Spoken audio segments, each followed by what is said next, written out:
Hi everybody! So I wanted to talk about in this video here about taking the right approach to a raw vegan diet, raw vegan way of eating, or even plant-based, or whatever degree or state of health you're wanting to improve on in your health, because I know there's not a lot of people don't want to go fully raw, and so whatever degree of health that you're trying to get to or that you're trying to change to, I think it's really good to look at your degree or state of health that you're already in, and then you go from there so you can take the right approach to the new change. Because I think I'm going to stay in the raw vegan health arena here, because I particularly love a low-fat raw vegan diet. That is what works for me. That is what I truly believe in. I love, you know what, I follow TannyRaw very closely, and I am right on point with her.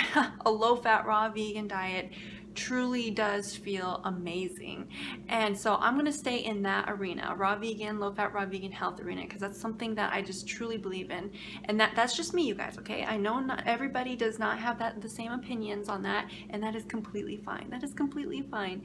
But for me, I'm going to stay in that arena, because that's just what I absolutely love. And so what I'm trying to get at is, I think when someone first comes to this raw vegan lifestyle, raw vegan way of eating, it's very good to understand what degree or state of health you're in, because it's going to be different for everybody. Because a lot of people who come to this way of eating, they come to this way of eating to lose weight, because everybody, excuse me, most people, majority of our society today is overweight or even obese, can actually be classified as obese and extremely overweight. So a lot of people come to this way of eating because they're looking to lose weight. But you know what? It's for everybody. It's for every single person, in my opinion. You know, if you're just dealing with overeating habits or even under eating habits, any sickness or illness, any pain, physical pain, mental pain, emotional pain, spiritual pain, any anger, frustration that you feel, any headaches, migraines, any sleeping disorders, or any type of other disorder that you have, or because I know there's a lot of illnesses and disorders out there, and I know raw fruits and vegetables can't heal everything, but it most definitely can help your situation a heck of a lot, more than you think. It can actually reduce your situation, your suffering a lot more than you think, and possibly even eliminate it. Because I definitely believe in the power of raw fruits and vegetables, you guys. I know Fully Raw Christina, she did post a video where she was holding up a board and she was surrounded by a lot of raw fruits and vegetables, and she said that she believes in the power of raw fruits and vegetables. I love that picture. I'm like, you know what? I do too. That's the whole thing. I've always thought that way too. Like, I think a lot of raw foodies who come to this way of eating and have experienced the benefits and have experienced everything that comes with it, and has given themselves enough time and has chosen to maintain their bodies this way for long term, they definitely understand the power of raw fruits and vegetables. So yeah, I think it's very important to first take the right approach to improving your health. What state of health are you in? Because if you are coming from a state of health of having too much of something, then you need to reduce or eliminate something, or that something, to improve and get your body back in balance. So just for the sake of health here, of course, for this video, you take someone who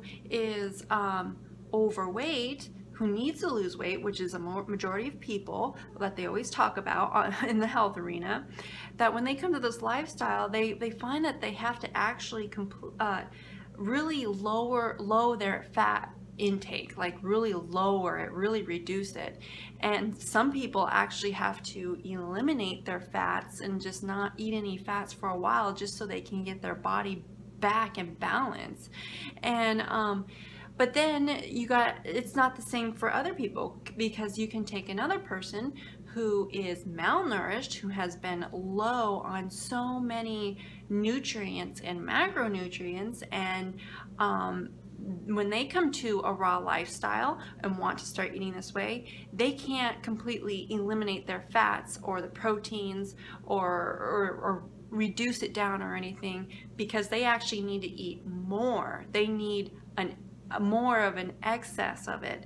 Not really excess, but they need more than someone who's coming to the lifestyle who actually needs to reduce their intake. So that's why I say this video the reason why I kind of bring this up is because it kind of ties in with my previous video, which is the #1 thing that I hate about eating fully raw.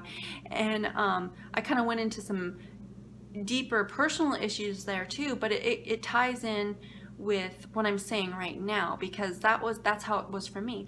I didn't come to a low-fat raw vegan diet way of eating because of weight issues. That was not my problem. My problem was I was so freaking stressed out in my life, bad era of my life, that it affected my eating habits to the point where I kind of stopped eating, and I was exercising so darn much, and I was in so much pain from injuries and everything, and I was addicted to exercise. I couldn't stop, and I was just going in a big downward spiral. And so for me, I was taking health to an unhealthy level, and then that's when I found out about raw veganism. But for me, when I first started, it wasn't hard for me to switch to raw vegan. I really enjoyed it. It's what helped me, and it continues to help me every day.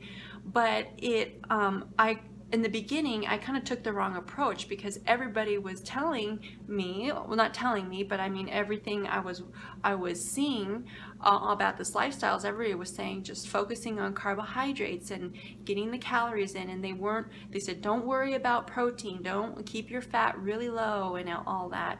And even the more educated raw foodists out there too were saying the same thing. And I know for me, in the beginning, I didn't really know. I didn't know how to take the right approach right away. And I was able to work myself through my immediate problems and everything. And I broke through all that, and I've got it figured out and stabilized a lot better now that it's been several years down the road.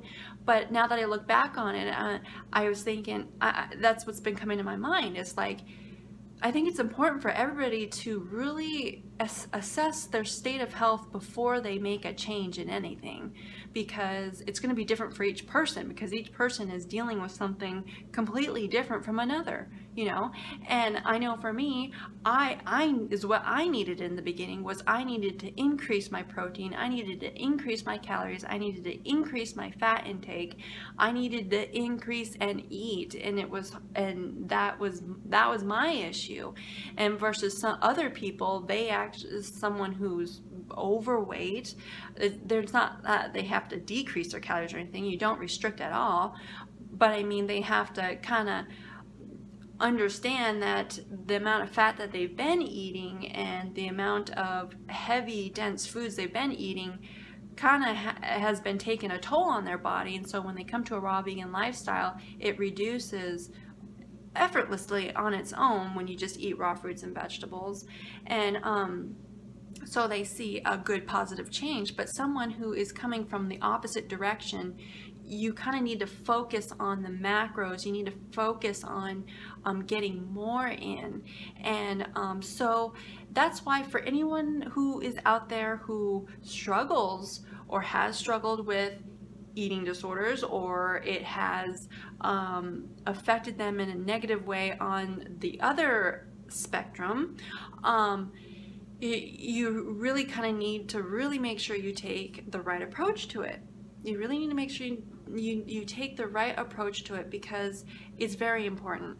And I know a lot of people say that protein's not an issue when you eat plant-based. I completely agree. Protein is not an issue, but that's only if you are eating enough. That's only if you are properly eating enough and your appetite is up and your body, and you're eating normally for your body, like normally, like a normal amount of calories every day, then you'll get enough. But if you're someone who is still struggling with trying to get enough in, and you're eating very, very intuitively, to where your intuitive eating is only getting you just 1,000 or 1,200 calories a day, then you're going to run into some problems. You're going to start realizing that, gosh dang it, I'm not getting enough protein, I'm not getting enough fats in, I'm not getting enough calories in, I'm not getting enough nutrients in, because you're just not eating enough. So the protein and fat issue becomes an issue because you're just not eating enough. So it's good to really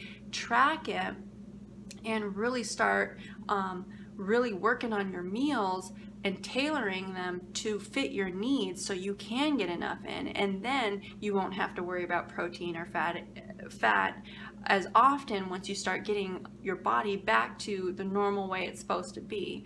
And so, and of course, it's always hard in the beginning, of course, but one baby step at a time, you know, one baby step at a time, and each baby step leads to a bigger step, which is progress. It's better than nothing at all, you know.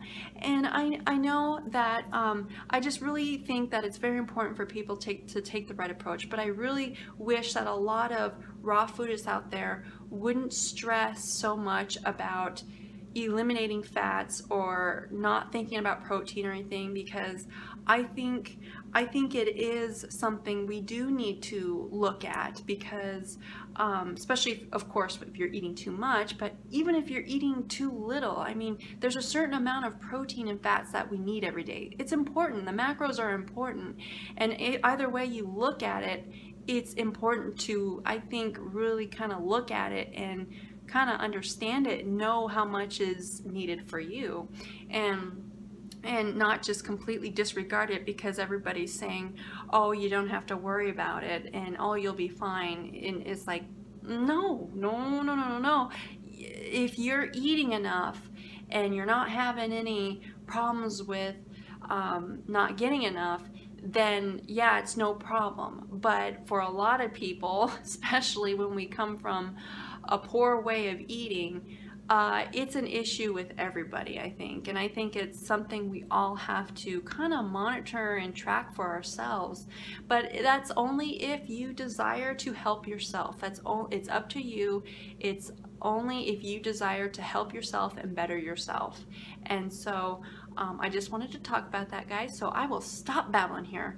I will let you guys go. Remember to love being raw, you guys. Put a big old smile on your face today. I hope I did that for you. And I'll see you guys next video. That's good, because 10% battery remaining on my phone. I gotta go here, guys. Okay? Bye, guys.